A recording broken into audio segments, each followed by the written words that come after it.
Welcome to the video lecture series of electronic devices. Today is lecture number 8. There are two parts in lecture number 8, part A and part B. In today's lecture you are going to study about energy bands in solids. Till now you have studied about the energy levels in case of any atom.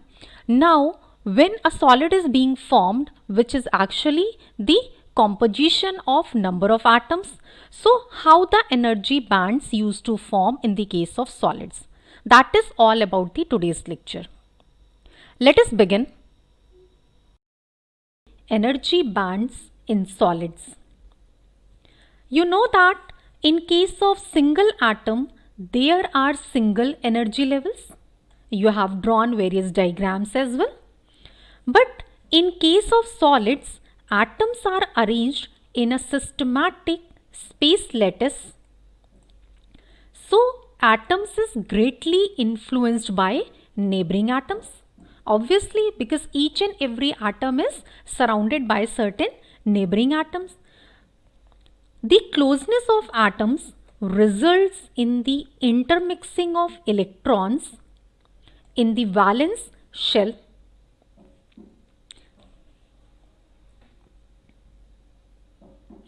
And due to the intermixing, the number of permissible energy levels increases, and these changes result in the varied electrical property of solids.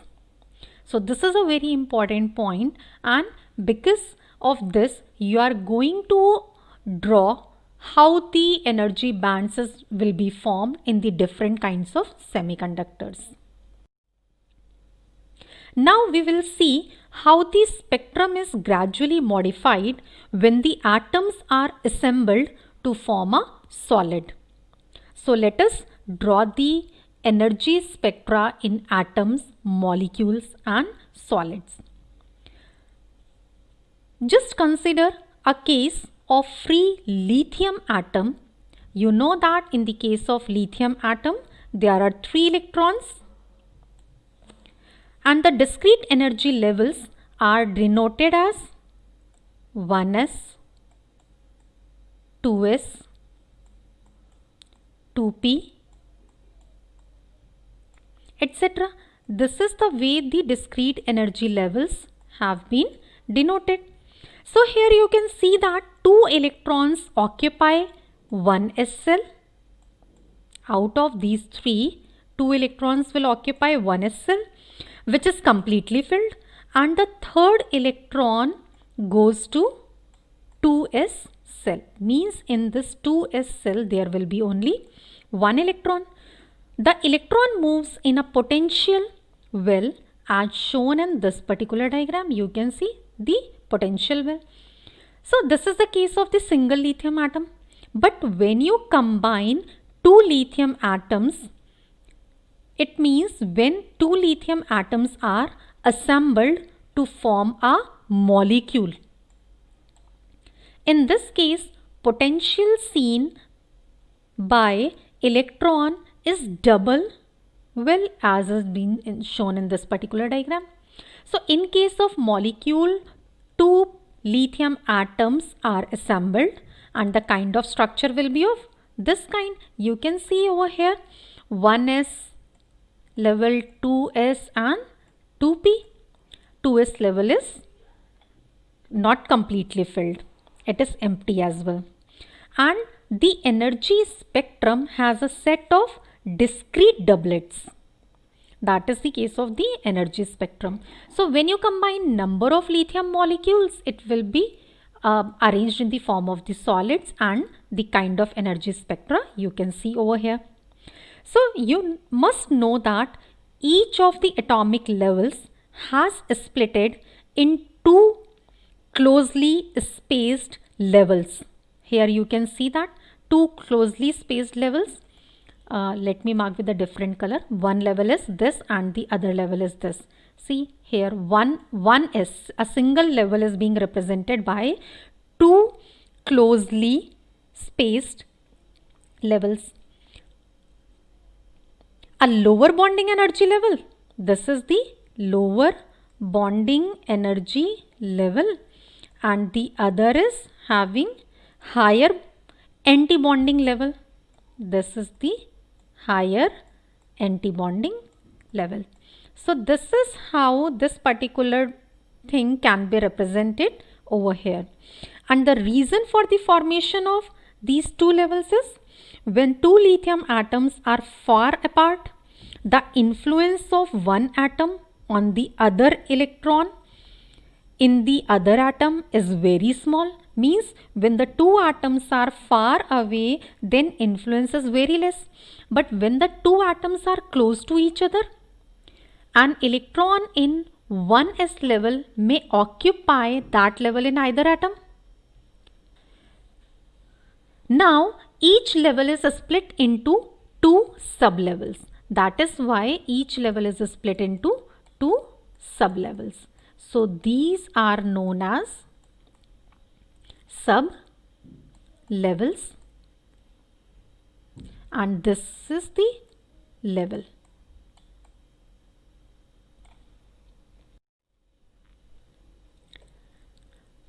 The splitting of level depends upon the internuclear distance of the two atoms in a molecule. The closer are the two nuclei, the stronger be the perturbation and larger will be the splitting. Here you can remember that splitting is also a function of atomic orbital. So these 2 points must be noted. As shown in this particular diagram, as I've told you that each atomic level is being splitted into two closely spaced level. One is lower bonding energy level and other is the higher anti-bonding energy level. And the 2 points which you need to remember, that the atomic nuclear distance between the two atoms, closer the nuclei of two atoms, more the splitting. And it is also a function of atomic orbital. So these are the very important fundamentals. And in the second case, larger the atomic orbital radius means larger is the splitting. Therefore, the splitting of 2p level is more as compared to the 2s level. You can see the first shell is what? Discrete level is what? 1s, then 2s, then 2p.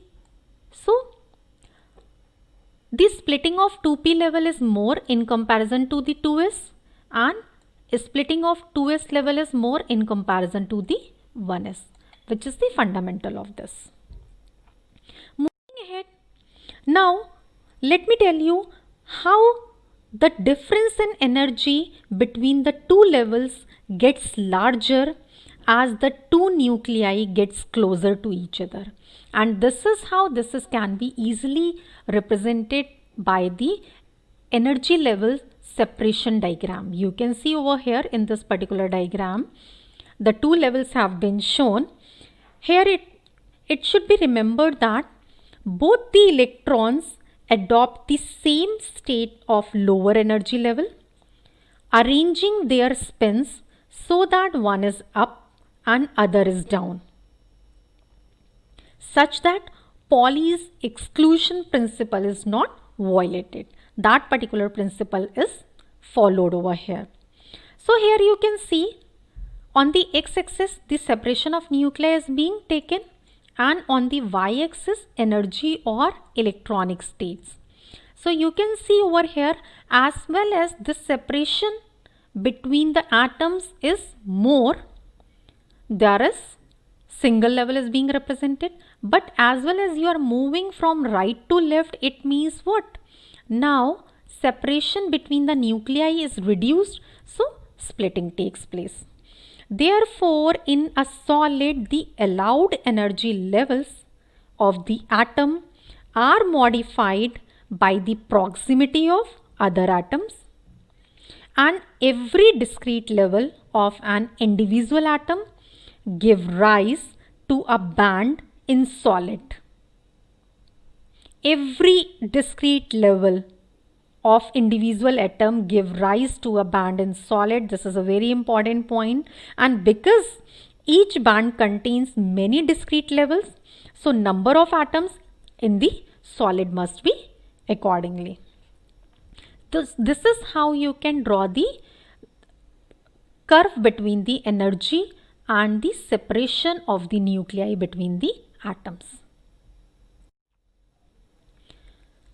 Let us take an example to understand the energy band of silicon. The concept of energy band can easily be understood. Like, you know that silicon atom has 14 electrons. So, these 14 electrons arrangement will be like that. In K shell, 2 electrons. In case of L shell, 8 electrons. And for M shell, it will be of 4 electrons. And similarly, you can draw its discrete level representation as well. 1s2, 2s2, 2p6, 3s2 and 3p6. The same have been shown over here. You know, 1s, this particular level is completely filled, 2s is filled, 2p is also filled, 3s. But in case of 3p shell, which is the half filled, because it can accommodate a total of 6 electrons, but it is having 2 electrons. That is why you are saying that this is the half filled. Now consider a silicon atom in the solid, and let us assume that it has 300 atoms in total. It is obvious that there would be 300k shells differing in energy by extremely small amounts. So how many K shells are there? 300 K shells, and they all differ in very small energy levels. The reason being that no two electrons in this shell have exactly the same charge environment. The charge environment may vary. Therefore, all 300k shells differing in extremely small amounts of energy, and they are so close that they can be merged into a one band. This is what this is known as a band. So all these 300 can be merged into one band. The same is being drawn over here. In the first case, you can see the diagram shows the single isolated atom, while in the other case it represents the solid. So in case of single isolated atom, each and every level is being drawn over here. First energy level, which is completely filled, second energy level, which is also filled, third energy level, so on. But when you are talking about the solid, so in case of solid, as I have told you that if we are assuming 300 atoms, means they are like having only a very significant difference between them, so that can be represented into a band. So the same structure you can see, now it will be represented in the form of band. First band is filled, second is also filled, third is half filled. This is how energy bands of silicon can be understood nicely.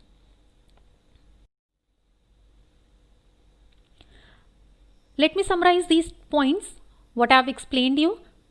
In case of 300 shells differing in energy by only extremely small amounts, and the reason is no two electrons have the same charge environment.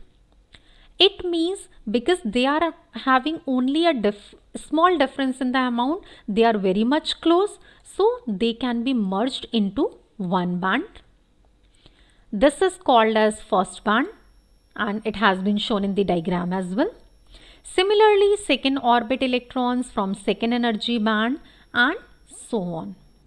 Let me explain you the formation of energy band in solids with the help of this diagram.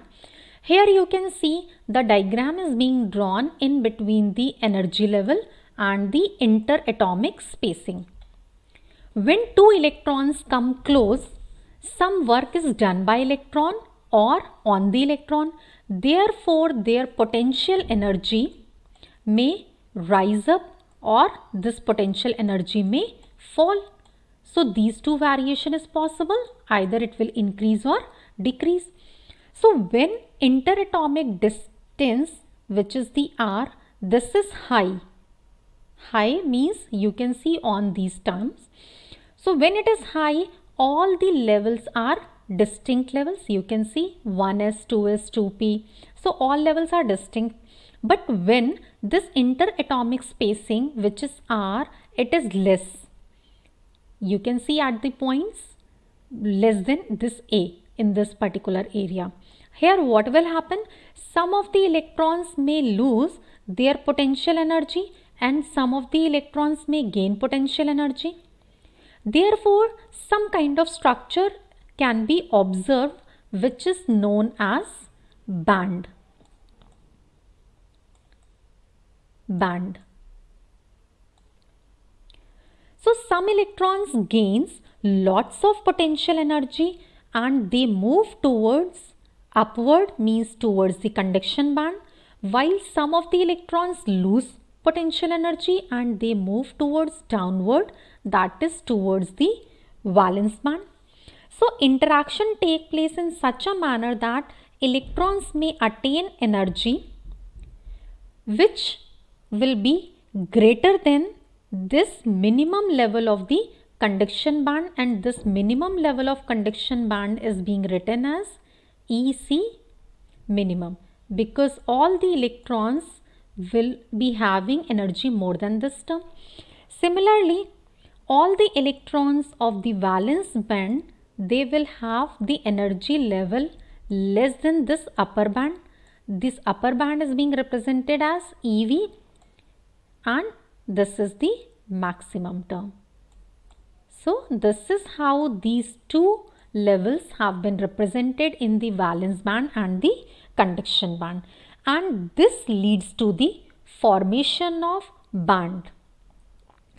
So I hope now it must be clear to you how the energy and interatomic spacing varies and accordingly how the formation of energy bands can take place in the case of solids.